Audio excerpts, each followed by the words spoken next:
شریعت کا حکم یہ ہے کہ اگر کسی مسلمانوں کے کسی خطے پر غیر مسلم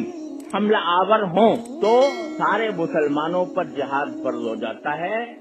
الاقرب فالاقرب کر کے، یعنی سب سے پہلے اس خطے کے ساتھ رہنے والے جو مسلمان ہیں ان پر جہاد فرض ہوتا ہے۔ اگر وہ کافی نہ ہو تو ان کے برابر،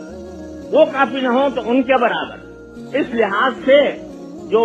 قریب کے ممالک ہیں ان کے اوپر جہاد فرض ہے، لیکن ساتھ ساتھ یہ بھی ہے کہ جہاد بقدر استطاعت فرض ہوتا ہے، جس میں جتنی استطاعت ہو وہ اسی استطاعت کے مطابق جہاد میں شریک ہو۔ لہذا ان کی جانی، مالی، دفاعی امداد یہ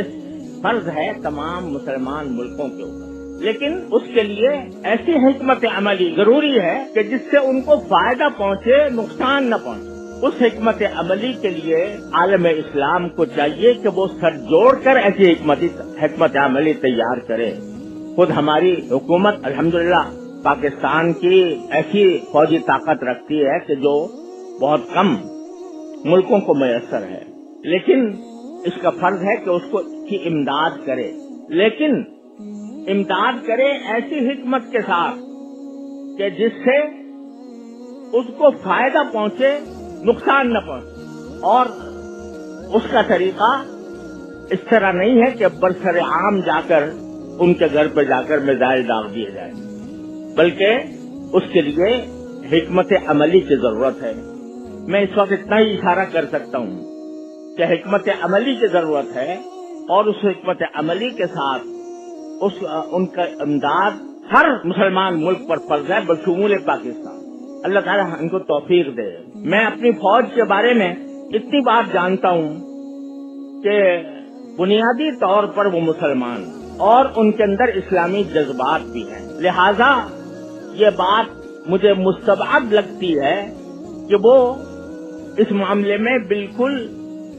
خاموش بیٹھے ہوئے ہوں اور انہوں نے اس سلسلے میں کوئی حکمت عملی تیار نہ کی ہو، اور مجھے امید ہے کہ انشاءاللہ وہ حکمت عملی تیار کی ہوگی، خدا کرے ایسا ہی ہو۔ ورنہ اگر ایک مرتبہ اسرائیل اس وقت کامیاب ہو گیا تو وہ صرف فلسطین تک محدود نہیں رہے گا، وہ پورے علاقے کو اپنی لپیٹ میں لے لے گا، اور یہ ایسا سانپ ہے جس کو اگر اس وقت اس کا سر نہ کچلا گیا تو پھر وہ دوسرے ملکوں کی طرف بھی وہ آگے ڈسنے کے لیے آگے بڑھے گا۔ لہذا سارے مسلمان ملکوں کو ایسی حکمت عملی تیار کرنے کی ضرورت ہے کہ جس کے ذریعے اس فتنے کا خاتمہ ہو سکے۔